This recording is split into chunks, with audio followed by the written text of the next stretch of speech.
Hi folks, I'm Matt and welcome to my top 100 or 200, how long have you been watching, games of all time, my 206 games of all time. Folks, we are finally here. We are finally here. The top 10 games. And if you are watching my vintage game countdown, you know that my former number one, Stratomatic Baseball, which I adore, I moved it to my vintage list. So that is not my number one. Yes, indeedy do. I have a new number one. Now, is it the game you think it is? We'll see. Let's get this started with number 10, Orleans. One of the original bag building games, and it's still great. I have gotten so many upgraded bits for this. I got the deluxe version, but then I got the BGG upgraded bits for it as well, and it is such an amazing game. Such an amazing game. I love this bag builder. It has yet to get tiresome. I do have all the expansions for it, but I rarely play with the expansions because the base game just is so good. You're placing these workers out, you're getting different actions. There is a million paths to victory. You have no clue who's going to win until you add up all the in-game points. In fact, I cannot even remember. I might have won. I think. But the strategies are so out there. No, maybe I didn't win. I don't remember. See, that's the thing. Because traveling, my nephews were doing a lot of traveling. I did no traveling, and they were banking tons of points at the end. I moved up the industry track, and I made tons of points that way. I cannot remember who won. But there were so many different strategies going on. It was wonderful to see how the game will never, ever, ever, ever, ever get old, no matter what.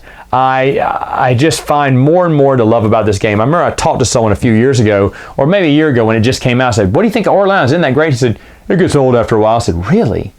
And like I said, we've played with the expansions before. I haven't played with the solo mode, but I played with some of the expansions before, and we've enjoyed them a lot.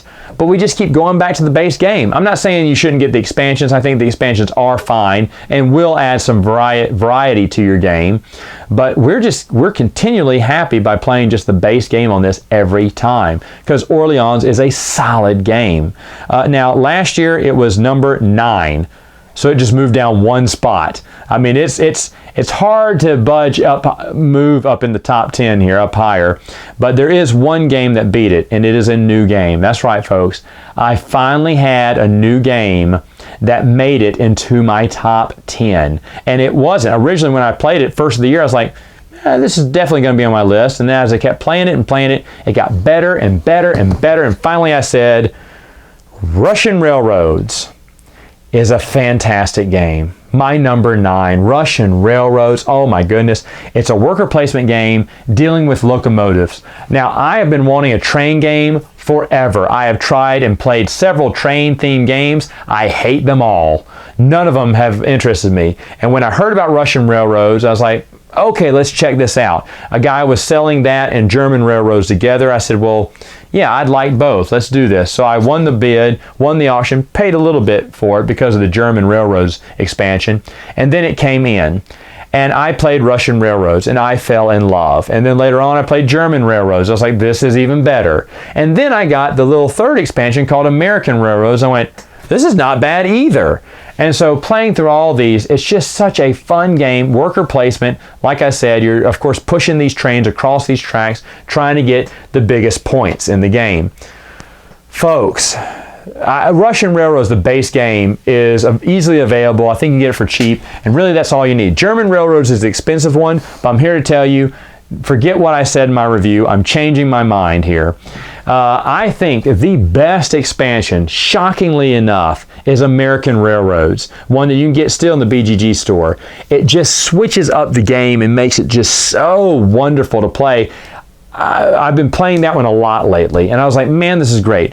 But I could also say it's a tie with the base game Russian Railroads. That's right, German Railroads, which I said number 1 in my review, is my favorite of the 3.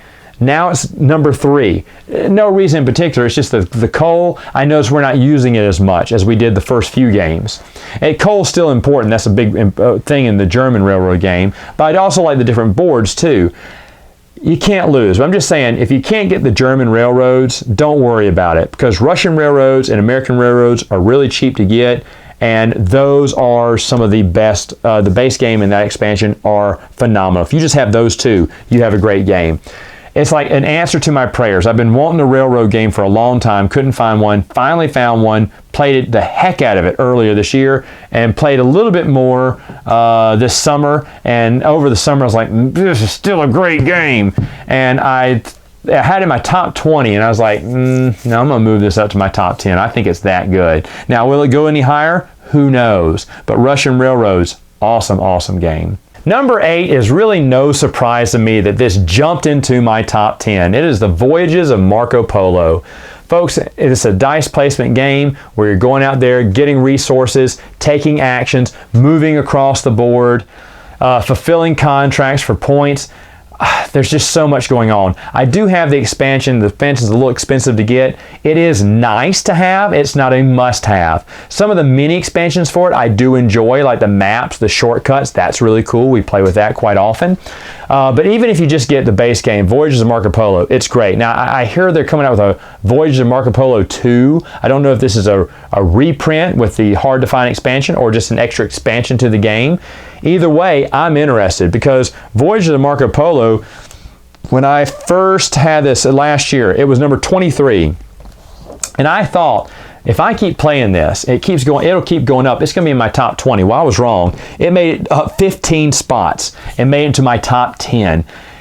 My nephews love the game. We all love the game. My gaming group loves the game. It is so beautiful. It works. I can't explain why. I mean, it's just regular dice placement, but just getting all those pieces, working out your strategy. The cities, the rewards in the cities, you mix them up, they'll usually be different.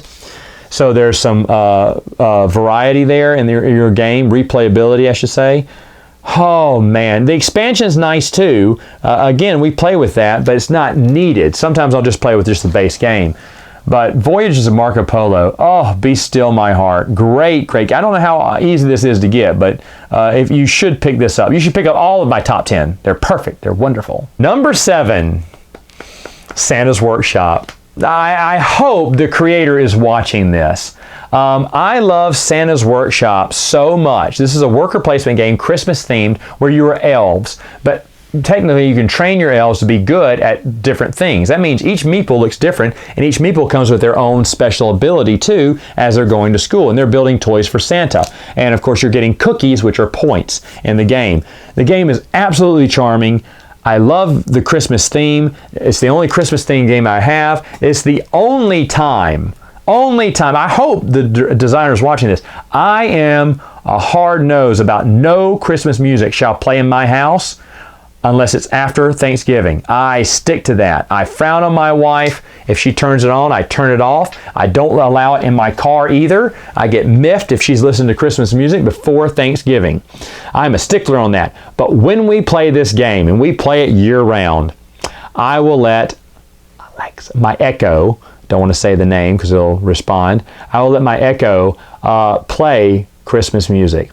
And that's because it fits the theme. It is a wonderful game. I even designed my own little expansion with it because I love it so much. I pray that this game starts flying off the shelves so that Rio Grande Games ask him to make an expansion. I want to see an expansion for this. I have a billion ideas, but I am not a mastermind when it comes to expansions. But whew, oh man, I love Santa's Workshop. It was number 11. It was brand new and almost made it in my top 10, but I thought I can't put a new game in the top 10. It probably should have been there, but I thought no, that's Cult of the New. And now that I've played it even more, it moves up 4 spots, solid place in my top 10. I cannot say, if you love Christmas, get the game. You have kids, get the game. If you just want something fun for the people to come over, get the game. It's great. You don't even have to play it around the holidays. I play it all the time now. And my wife loves it because that's the only time we break the rule for Christmas. Now, I'm filming this well before the holidays, so there's a possibility my wife's going to be sneaky and make me play this game before Thanksgiving. And if so, I will play Christmas music, but I don't know how I'll feel about it. My number 6 is Empire's Age of Discovery. There's no worker placement like this worker placement game. It is so much fun. You are basically these colonists and you're moving across the board. You're getting other special characters who can have special abilities. You're not only getting points on the sidetrack here, but you're also exploring the land as well and getting points that way.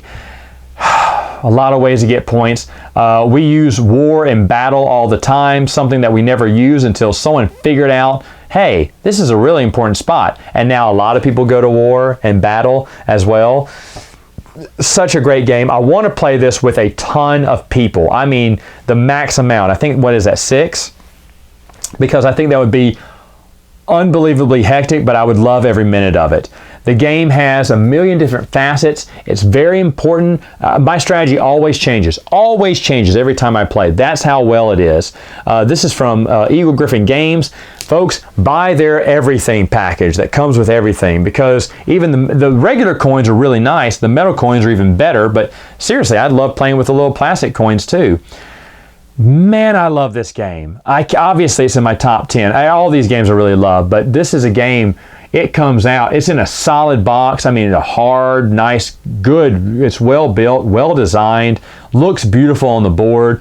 My entire gaming group loves playing it. It can run away from you if you don't get many buildings. Someone cleaning up and getting a lot of buildings could win the game pretty handily, but I have seen people win it through discovery. Discovering different lands, because that is a good way to get a lot of victory points as well. You got to play to your strengths in this game, but everyone should be getting buildings. My first year I ever had this on my list. Shame on me, it was number 36. I didn't know what I had, obviously, and then I moved it up to number 7 last year, so it goes up one spot, just one spot on the list. And that's probably because Stratomatic left, so I think maybe all of these may go up one. Anyway, Empire's Age of Discovery, great game. Now it's time for number 5. Grand Austria Hotel. You're running a hotel here, and it's basically dice selection, and again, as you're choosing these die, you're taking those actions according to the row where you're taking them from. And it's not the pip on the die, it's how many of that same number die are in that pool, depends on how many actions you get. Whew, I've never gotten it to where I've booked up my entire hotel. I've come close a few times, but I love this game. This is another game that I may try to get some premium bits for, because I just care for it so much. You're trying to invite guests in, you're trying to feed them the wine, the coffee, the little baguettes, or little pieces of cake. Once they've had their food, then they can retire to the room. Hopefully you have opened up a room for them, made one available, and it's their same color, so you can book the room with them. And where you book it and how you book things can get you extra points in the game. Man, oh man, every time we end up playing this, everyone loves it. All of these games are games that everyone loves playing, and they do get requested a lot. And Grand Austria Hotel is no different. Folks, when this came out, it's always been hovering around the number 5 spot. It was number 6 2 years ago, went to number 5 last year, and it stays at number 5. So it's just a rock, man. It's hard to break into that top 5, because that top 5 is so solid. But someone got in, right? Who was it? Well, my number 4 is Firefly, the game. Pick up and deliver. I see this on no one's top 100, and yet here I am, number 4 for me. And actually in the past it was number 3, then it went to number 5, then it went to number 4, and now it's at number 4 again. It seems to be a solid number 4. And every year I think maybe it'll drop next year, because maybe I'll get tired of it. But every time we bring out this game, it's just pick up and deliver. It's a great game. It is a great game. Of course, we are Firefly fans as well, but just all the options and the things you can do and the upgrades you can get, we just love the game. I do want my dream, and I tried to do it for my birthday this past year, and it just didn't work out. But I wanted to play 9 players. That's right, 9 players on the whole galaxy for Firefly. That's what I wanted to do. I wonder if I'd have done that, if this game would have risen up even higher, if that was even possible. Maybe it would be if I played the full amount. But Firefly, if you love the TV show, if you don't know the TV show, you probably shouldn't get this game. But if you know the TV show, get this game. Get this game. Get the expansions. I'm just sad that Gale Force 9 doesn't do anything else with this game. I mean, yeah, there's probably nowhere else to go on here. I think they still have 2x2 Hands of Blue. They could do something with that. And the bounty hunter from the movie. They could add him as a character. I mean, so they could come up with like a little mini expansion at least for it. But I just love the thing they have, the brigades and brown coats thing. Not for me. The little miniatures game, no, I don't like it. I wish they'd go back to making expansions for the actual game because it is so brilliant. I love everything about this game. If you're a Firefly fan, this is a must. My number 3 has been number 3 ever since it made it on the list. Spartacus! Ooh, I love some Spartacus. I just recently watched the entire Spartacus TV show once again this year. Spartacus, you are gladiators. There's several different phases here. You're scheming with other houses, maybe to take down the big house. That's what keeps the game even, because the lower houses are always scheming against the bigger houses unless they need their help to get a level up. Then they're kissing the booty of the upper houses. It plays just like the game. Then you go to a blind bidding thing where everyone's sticking out their hand, revealing their coins, and bidding for 3 different items. Could be weapons, could be slaves, could be gladiators. And there's a lot of intrigue there because at the end, the last thing you're bidding on is who's going to get to host the games. Now, everyone wants to host the games, right? But you don't want to spend too much money because you may run out of money quick. Now, once the games are gone, then you may place a gladiator in there or choose 2 other players to place gladiators. Well, why would you want them to get the glory? Because then you get to bet on which gladiator you think is going to win. And that's where the game gets really fun. You got red, blue, and black dice. Black is defense, red is offense, blue is moving, who gets to move and how many spaces they can move. But it's basically who goes first, and that's why blue is very important. Now you got to at least have 1 of each die there, so you can't just get rid of all your blues or all your blacks and just keep your reds. You got to keep 1 of each, and you just keep going on. But as the game's going, people are losing dice, and so it's getting closer and closer. And you don't even have to have a gladiator in the battle to be a spectator, and you're cheering the whole time. Get him, and everyone's cheering, everyone's going nuts. It's kind of like what Longshot has with their horses. Everyone's cheering for horses. Well, here you're cheering for gladiators because you got lots of money riding on a beheading or an injury or something, like if they really hurt them in the game. And it is so much fun. And there are cards you can play to screw players who, maybe they have an injured gladiator, because you as the host, you may save them or kill them. Well, even though you choose to save them, someone plays a card where you have to kill them. Or your guy won, well, your guy won, and I always believed in him, so I get some extra bonus points because of that. So also, you can go back to the first round, which is playing those intrigue cards. Come on. This is a game I could play forever and never get tired of. My nephews absolutely adore this game. My gaming group likes the game. I upgraded the coins, the little plastic Roman coins. I maybe am tempted to go get metal coins for this one because I just love it so much. There have been a few times there's a Spartacus mat, and it's not worth the $200 that people are asking for, but my finger's been on the trigger every time, every blue moon it comes up. I'm like, I want it, but I don't want to pay that much, but I really want that mat because I have the big mat for Firefly. This is another Gale Force 9 game. They don't make it anymore, and to be honest, they could come out with way more expansions. This game was wildly popular when it came out, but because the TV show's not around, I get it. They stopped doing the game. But the game is solid. I see this game going for pennies on the dollar too. People are just trying to get rid of it and the expansions. I'm like, oh, are you kidding me? This is a fantastic game. Why would you get rid of it? It has been solid number 3 on my list ever since I've made this list. And again, number 3, Spartacus. But folks, what is number 2? Number 2 is the one that has jumped a lot of them because it started off at number 7 on my list, moved up 1 to number 6, and now it moves up 4 spots. Bidi Culture. The best worker placement game in my collection, no doubt. Now, why did it move up again? I don't know. I got the Culture mini expansion that you can get on a print and play site. It's what's it called? It's official. Jamie Stonemeyer said they could do it, but I got that. Now I play with that expansion too. I play with all the expansions. You got to get everything. You have to get Tuscany. You have to get the 2 deck expansions for the visitors. You have to get everything to this game. You have to go get that print and play. Or I say print and play. It's laminated. It's really nice, and that's really fun. There's 2 different ways to play. You can play with cheese, or you can play with like wine, oil, and something else. I can't remember right now. But either side is really, really fun to play. I've played both of them several times over. I just love the game. It's beautiful. It's a beautiful game. I don't even drink wine. I don't even like wine, but I love Bidi Culture. There's times you don't even have to sell wine. You can still win the game. I won the game once without selling any wine. I mean, that's just great. It's just great. This game is, I mean, I know a lot of other people love this game as well, so I'm not in the minority here on this one, but Bidi Culture, a perfect 10. Probably a perfect 10. So you're asking yourself, Matt, what beats a perfect 10? Well, a lot of you already know. Yes, my number 1, which has been number 2 for the past 3 years. You're right, it moved up. Nothing beats Twilight Imperium.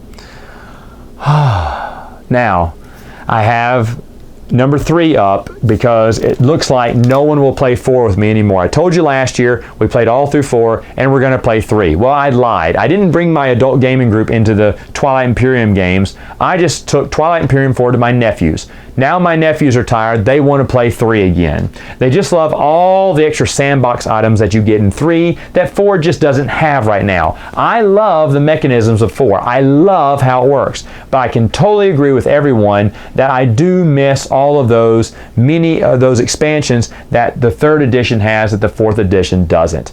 So the 3rd edition, even though I could put 4th edition in here too, I love them both. I love Twilight Imperium. It's I think the only 4X game I have too. But folks, it's the game to end all games. I'm so happy to have it as number 1. I've always loved this game. My gaming group goes nuts whenever they find out we're playing this game. Games don't last as long for us, especially 4th edition lasts about 4 hours maybe, 3 hours even. It depends on the number of players. And of course, you know, the 3rd edition, it'll last, you got to tack on another hour to that, so maybe 5 or 6 hours. But it's 5 or 6 hours that are well worth our time. We love this game. I love that you have to play with an alien race and you have to follow the strengths of that alien race to do good in the game. If you try to go against your strong point, the thing that you're good at with that alien race, then you'll lose this game. And I love that aspect. So there you go, folks. Twilight Imperium, my number 1. And is it number 1 to stay? Who knows? Who knows? Folks, thank you so much. This has been a super long journey. We've gone through 206 games every week for the past few months you've been coming here. And I so thank you for that. I really hope you enjoyed this. I can't wait to do it again next year. I will see you later.